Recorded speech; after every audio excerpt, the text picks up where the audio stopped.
Hey, and welcome back to another episode of Pokemon Knowledge. Now, I thought about taking this video a lot of different directions. And honestly, I'm trying to take a little bit of the high road on some of this stuff. I think I'm just kind of over all the drama. Originally, I was going to do a pretty spicy video. I was going to do a video titled Reacting to the Reactions of My Reacting Video. And all I was going to do is just react to all the comments that were put on the reaction video that I did towards Pokemon. Because it's some of the most polarizing comments I've ever received on a video.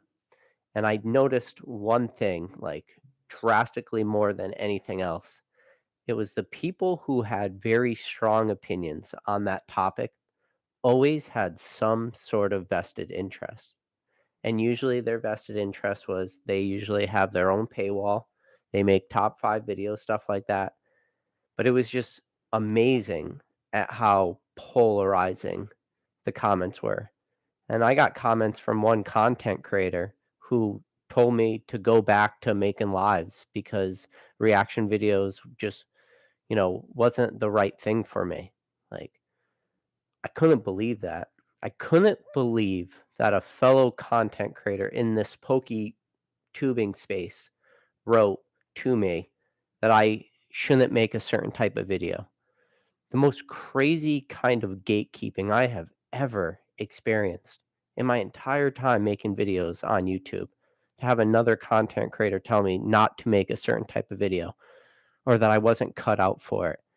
Like, I was just shocked by that. And don't get me wrong, people will probably spin this where they'll be like, well, you're gatekeeping because you don't think people should have, Patreons and stuff like that.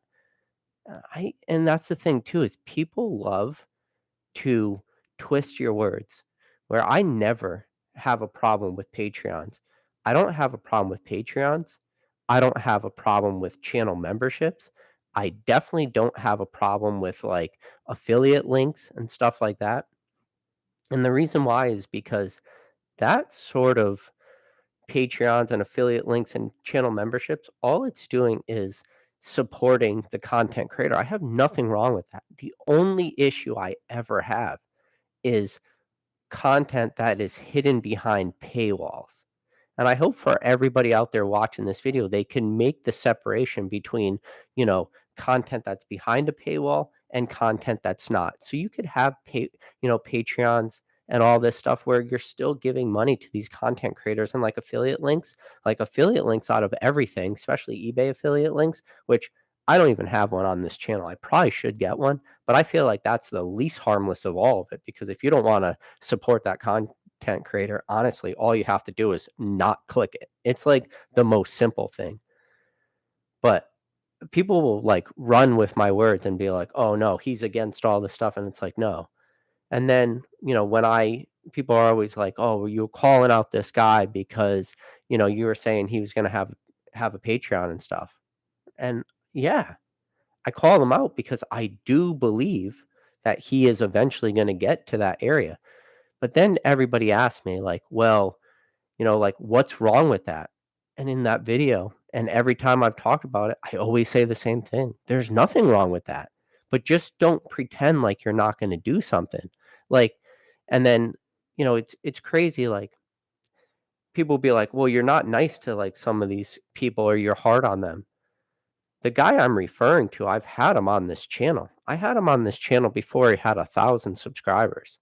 Like, to have somebody on any channel when they have a smaller channel is always, like, not a gatekeeping thing to do. If anything, when you have somebody on your channel who has a lot less followers, like, that just shows that you're not trying to get anything out of that person. All you're trying to get out of that person is a conversation, you know?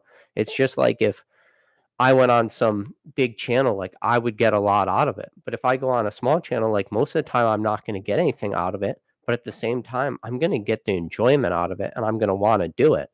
So, this weird thing where people think, like, you're going after people. No. What the truth is just sometimes in this hobby, it's okay to have strong opinions. But the problem is when people just don't wanna be willing to have the conversation, right? And that's, like, just this sad, sad part of this hobby where people don't want to have an actual conversation. And one thing you can say about my channel, and you cannot lie about this, and you cannot manipulate this fact, but this channel does get people talking. And if you don't believe me, you could go look at all the content that was created talking about paywalls in the last week. That is because of this channel. That is because of the live that I had with Basic Trainer and the live that I had and Mason came on at the end. Like, that is why this conversation's taking place. Conversations is not a bad thing in this hobby. Conversations is a great thing in this hobby. And I'm starting to learn a lot about people throughout this process. And believe it or not, for everybody out there listening, you wanna know the one person I reached out to for, help and, like, to help me figure out how to go about all this? The one person I reached out to was Squeaks. And if anybody's not new to this channel, you know that me and Squeaks had, like, a little back and forth in the past. But when I thought about what was going on, I've kind of been through this in a little bit in the past. So I reached out to Squeaks and I said, "Squeaks, I kinda need to know, should I continue to go about this or should I let it go?" And I'll tell you what, Squeaks is a great guy, and eventually he will be on this channel, and I think it's gonna be amazing when he's on this channel because I think why me and him, from the outside looking in, we are super similar. We have a lot of the same thoughts, but also we're very different. And, like, when you think about Squeaks and Pokemon Radar, their podcasts I had together, like, that was like catching lightning in a bottle, that podcast. It was like catching lightning in the bottle because those 2 people, the way they were able to disagree and agree and have, like, great back and forth, that's why that was so special. That's why that podcast was catching lightning in a bottle, because you could have 2 people with such different outlooks on things, but could have, like, nice conversations and conversations that didn't, like, go off the rails. And that's why that podcast, again, was just this beautiful thing in this hobby. And I really enjoyed it, and I know a lot of people out there listening to this enjoy that. But the fact that I reached out to him and he was the one that gave me the best advice. And, I'm just gonna have to, know what I believe is right and understand that other people have opposing views and not blur that line. You cannot blur that imaginary line of, like, right and wrong, good or bad, you know? And I'm starting to realize so much about people, and because I do listen to people's words and I listen to what they say. And, one thing somebody kept saying, one of the content creators who was kind of making, I would call it a jab against me. He kept saying, talking about Patreons, like, if somebody was on the side of the road filling up their tire with air and they were paying for that air and the air across the road at the other gas station was free, would you pull over and, like, yell at that guy and say, "Hey, you shouldn't be paying for air. You can get air across the street for free"? And the answer is always no to that question. Always no. But if I drove by that guy every day for weeks, or if it's a guy or a young college girl or an older person or whatever, if I drove by that same person every day, filling up his tire with air, paying for it, I would eventually stop. And I would spend 45 seconds out of my morning to roll down my window and say to that guy, "Hey, buddy, I see you here every day. Just so you know, the gas station across the road has free air." And if his answer to me was, "Yeah, I know, but I just like to support this local gas station," I would say, "Okay." And I would just be along with my life. And it would take 45 seconds out of my day. Or I pull over and I say, "Hey, buddy, just so you know, the gas station across the road has free air." Maybe his answer to me would be like, "Oh my God, I didn't know that. Thanks. I've been paying for air every day." I mean, there's probably, like, bigger issue, like why he has a slow leak that he hasn't had fixed, but that's what I would do. And I have somebody at work, I don't really look up to him, but I really respect him. He's my age. And I asked him this exact same question. And I just said to him, I said, "Hey, listen, If you were driving past somebody filling up air in their tire, would you stop? And that air you had to pay for, or air across the street was free. Would you pull over and tell that person? And my coworker told me the exact same thing. I didn't have to lead him on. He goes, "No, I would not." And then he proceeded to tell me, but if he drove by that person every day, he would stop and just say something. And it was amazing because I didn't like expect him to have a word for word answer for exactly what I said, but he did. It was like to the T. It was almost scary. And I could be biased, right? Because at my job, like I've been part of, recruiting process and hiring people. And I always look for the intangibles of people. And the intangible I always look for when I hire people is I don't want a person that looks at a glass half full. And I don't want a person that looks at a glass half empty. I'm always looking for that person who sees that glass and their only thing they're worried about is how can I fill that glass? They don't care that it's half full or half empty. They see a problem and they want to find a solution. And those people I've always flocked to in my life. The people that don't look at the half full, half empty. They just look at a problem and they look at how can I fill this glass? And those people of my life I've found to be the most successful. And sometimes they can be polarizing. Sometimes they can be like, strong worded and stuff like that. But they always have some sort of conviction to them. And I don't know, it's just sometimes when I hear what people have to say is they'll present a problem, but they never present solutions or never present answers. They always present more problems. Or and I always strive on this channel to lead people in the right directions with, my thinking and how do I go about solving problems? How do I go about finding solutions to issues? And it's always pretty simple for me. I go about finding these, solutions and problems by talking things through because that's what works out for me. But what also works out best for me is to learn from people. And I don't think that anybody in this space is like a true strong negative. I think every single person in this Pokemon space brings some sort of value. Now, is everything they say value? No. Is everything I say value? No, of course not. Or people that I like in this hobby, Nick Old School Pokemon, Dan, Catch 'em All Collectibles, Pokemon Classics, Jake, TCA Gaming. I like Pokerev, Rattle, um, Cool Trainer Ryan, Old Card Shop, Basic Trainer, Andrew, one of my mods, Cheval is one of my mods, Professor Oak, one of my mods. I look at all these people and what they bring, and they all bring value to the space. And, not everything they say is right.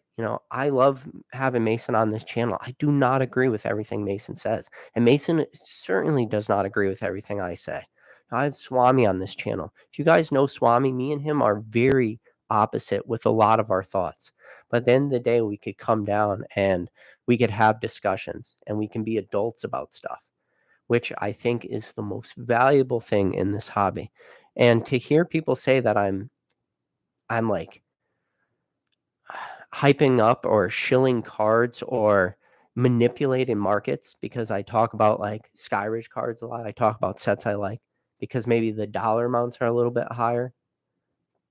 I didn't just start buying expensive cards. It wasn't like one day I was just like, okay, now I only buy expensive cards. I don't only buy expensive cards. I buy modern product. I buy cheap cards. I talked about it on this channel where I picked up positions in Charmanders, reverse hollows from Burning Shadows, and Mimikyus, the one behind the tree from Cosmic Eclipse, uncommons from, you know, like I've talked about those cards. Those cards are worth, cents, less than $1. But then people say, well, because I buy Skyridge cards now it's like you're trying to consciously create divides within this awesome community, which is a very bad thing to do. And I think people need to just understand that this hobby is vast. This hobby has good parts, has bad parts. But the best part of this hobby right now for me is conversation. And having discussions. But to see another content creator go in the comments of one of my videos and, tell me maybe I shouldn't make that type of video, where I never would go out and flat out tell somebody, be like, do not make this type of video. I will talk to them about it. I'll let them know if I don't enjoy that content. But to come flat out and say, maybe this type of content is not right for you, I would never do that. And you can go back. And I've had tough discussions with people on this channel, discussions that people don't want to have, discussions that people want to turn away from. And that's always been my motto on this channel, is to have like frank discussions. And sometimes it's not even always about Pokemon, but it should always be about Pokemon, because when I talk about this hobby, when I talk about it as being a good thing, a bad thing, going through the lows, going through the highs, it's just, I think about that reaction video and some of the comments I got from people. And, being so strongly negative for some of it, a lot of the things people said was, you should not have found a video from somebody that was no longer in this space. You guys don't understand. I purposely found somebody who was not in this space because I knew feelings would get hurt. And then people somehow still manage to say that the things he was saying were good, or then question that I was comparing his PSA 10 prices to modern PSA 10 prices. It was like just a very weird thing. I don't, and you guys, I'm mean this truthfully. In that video, if he was quoting PSA 10 prices, I have no clue what prices you wanted me to compare that card to. Like, if I wanted to show his PSA 10 prices and then show it for modern day prices for that card raw, that would be such a skewed price point. It's a skewed price point anyways, even if you're talking a card today for its current PSA 10 price and its current raw price. Like, I have no clue what price point people wanted me to compare, and then was upset that I was talking about it. But you guys it's so crazy that the point of that video just flew over so many people's heads. And the people that have been around this channel, that have really been engaged with this channel, know what this channel is about, know what I'm about. And that's a crazy thing, is for some people out there, the people that are in this chat right now listening, the people that are in this comment section right now, have probably listened to me talk about Pokemon for days worth of time. There's 24 hours in a day. You guys have listened to me talk about Pokemon, listened to me have discussions, listen to me bring on amazing people in this hobby, people that I look up to, people that I respect, people that I don't agree with everything.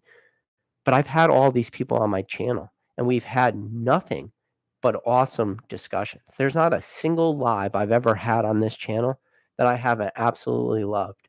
And the day I stop loving it will be this day I stop making content. But right now, I am so far away from that. And, coming up next month, spoiler alert, we're going to have Danny Phantom on. That's going to be fun. In probably the coming months, it's probably not going to be anytime soon, but hopefully Squeaks is going to come on. He said he would. He just has some prior obligations he has to do before he has the time, but eventually that's going to happen. I'll tell you right now, if Squeaks could come on this channel, me and him could have a discussion. There's a lot of room in this hobby for people to listen, to discuss, and I've said it all the time. If you agree with every single thing I've ever said, you are doing this hobby wrong.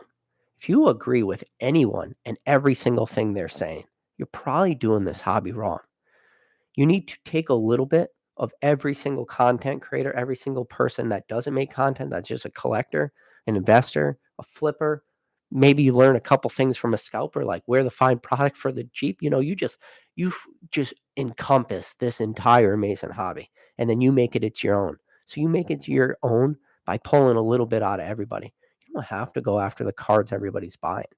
And sure, there's like this, oh, you don't like modern. That's the fucking biggest lie ever. Like, Mason was on this channel. I said I own 7 boxes of Brilliant Stars. I have a sealed case of Brilliant Stars Pokemon Center ETBs.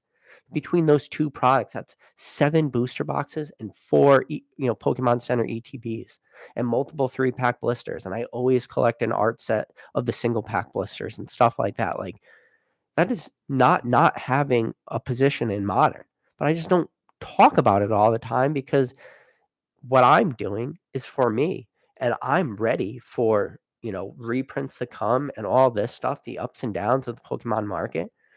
I don't live so much into the day to day, but a lot of people do. The big conversation a lot of people's having is like, you know, ultra premium collections creeping up in price. When is Shining Fates going to go out of print? Are we going to see another reprint of Evolving Skies? And keep in mind, Brilliant Stars just coming out and literally having no set release right now. Astral Radiance has not been released, and people talking about reprints for Brilliant Stars. And when I tell people, it's like, I could fucking care less about Brilliant Stars reprints. And I truthfully mean that. I just don't care because I look at that stuff as super, super modern stuff. But when I acquire my positions on its stuff and I acquire it early or I acquire it later, a perfect example of a set that I acquired later was Chill and Rain. I acquired Chill and Rain way after the fact, way after the fact. I waited for prices for that to drop for a long time, and they eventually did. So every single set that I acquire when I acquire is different. But like, yeah, I don't talk about Modern all the time because for me, Modern's easy in a way, right? Because Modern is, and I've talked about it in videos. When you look at Modern and you look at the history of Pokemon, every single set, every single major sealed product has gone up in value. And I hear people, talk about that a lot, and they use that as a justification. But they just forget things sometimes, that it takes a while sometimes for that to happen. Base set packs a few years ago were $40. And you don't have to go that far back. You just have to go back to like 2018 for $40 base set packs. You know, you go back a little bit further and prices keep getting less and less and less. Like, sure, when you look at a product like a base set, booster pack that went from $40 4 years ago to, $250 or $300, whatever a base set pack is right now. And you have, you know, or even maybe $400, and you have a multiple of 10x in the last 4 years. That 10x is going to skew all your numbers drastically. But again, it doesn't change the facts. And the facts is that product went up gradually over time. And then that's what people will always talk about. And I'm somebody that loves vintage, but there is a lot of cards in vintage that took a long time to go up in price. An example being level X cards and stuff like that. That stuff took a long time to really explode in price. And it actually took till after the boom to really, show true like price points for a lot of this stuff. Meaning after the bubble potentially burst was when we started seeing the highest sales of level X10s. And I talk about it all the time as I talk about condition rarity all the time. And this is stuff I do to help like, you know, talk through stuff and teach people and maybe teach myself or me. And one of the things I've talked about on other channel or other videos is throughout my day, I have a constant ton of internal dialogue when it comes to Pokemon. I am constantly in my head talking through Pokemon, thinking about, cards, sets, sealed product, modern, vintage, semi-vintage. You know, I try to not just think about how I think about this hobby. I try to think about how, the hardcore collector thinks about this hobby, how the novice thinks about it, how the average Joe Smo or a brand new kid opening up packs for the first time. I do my best to work my way through everything. And when I do that in my head, every single time I work my way through it, it always comes to one answer in the end, is that Pokemon is strong, that Pokemon is going to continue to go up. But my biggest fear, and it's always been my biggest fear, is that if people get burned in this hobby, if people lose a lot of money, they're going to leave. And when people leave this hobby, that is the worst possible thing that could happen. I want people to stay in this hobby. And the only way people are going to stay in this hobby is if they make smart, sound financial decisions. And when people talk about modern and stuff, they talk about like getting in at Vivid Voltage booster boxes at $90 at release. I'll tell you right now, I was in the hobby in November 2020, very active in the market watching booster boxes. I have a lot of friends, a lot of connections that were selling Vivid Voltage booster boxes. None of them were selling them for $90. Everyone was selling them for more. So the only way you could have got in like to a Vivid Voltage booster box in November 2020 is if you had a connection and a friend that was going to give you that good deal. So for everybody out there who will use a $90 booster box price for Vivid Voltage, saying, well, that was the cheapest that box went to and all this, they ignore like what that booster box did and all the people that probably lost money when that booster box hit 220, 250. And I've said it a million times, I will never, never know who the freaking person is that were paying those prices, but they existed. And we know they exist because we could see like, prices on TCG Player and people that bought that stuff, and eBay sold listings. And it was like, oh my God, I don't know who these people are. And I will never know. I will probably never know, but they existed. And that person is the person I try to talk to when I say, be careful. Because it wasn't a question of if Vivid Voltage was going to get a reprint. Nobody asked that question. It was just a matter of when, right? And it did. It took a while. It took like almost a year for that to happen, but it happened. And now we're starting to see Vivid Voltage ETBs get reprinted and stuff like that. And all this stuff is very predictable. But the problem is when you quote this stuff in the now and people just, go out and buy all this stuff, their price points are going to be so much higher than what you're quoting. So that's why I always try to quote patience. And I always try to quote to not FOMO into stuff, to understand what you're doing, to understand the market, to understand the history. Like right now, modern Pokemon has been very predictable. Prices for singles go down after release. That's an easy one. Modern Pokemon will get reprinted. Modern Pokemon will eventually be in stores, with the exception of like the UPC. And how do we know that? Because Pokemon went out of their freaking way to write a letter to everybody to say, listen, this is probably not going to get a reprint. But I was very aware of that. And I mentioned that in one of my lives. And yeah, you would have to watch all my lives in order to hear everything I say. But some people were asking about it at like 140, 160. And I was like, listen, it might be a good buy. If you can't find it at MSRP, because eventually that MSRP window goes away. And it was a tough window. I talked about it all the time. The GameStops and the Best Buys and the Targets. To pick up those UPCs, they were hard. To get to your Walmart during the very few restocks they had, it was hard. You had to be there when they were restocking it. But that's one product out of how many products that came out in the last couple of years. But I don't want to make this go too long because Jake is doing a live tonight, and I believe Professor Oak is doing a live too with Mason. So I want to try to catch both of those. So if you guys bear with me for 2 more minutes, I decided I want to do a giveaway. And I've never done giveaways on this channel. And I made a huge mistake today. So spontaneously, I went to Walmart and I saw Brilliant Stars ETB sitting on the shelf. So I was like, all right, I'll pick this up. Like I don't ever pick up ETBs. Like I have no reason to have this, but it was just a very spontaneous purchase. And I saw it on the shelf. I picked it up, checked out, rang out at $44.98. It was $5 more than I thought it was. So to teach myself a lesson, I'm just going to give this away.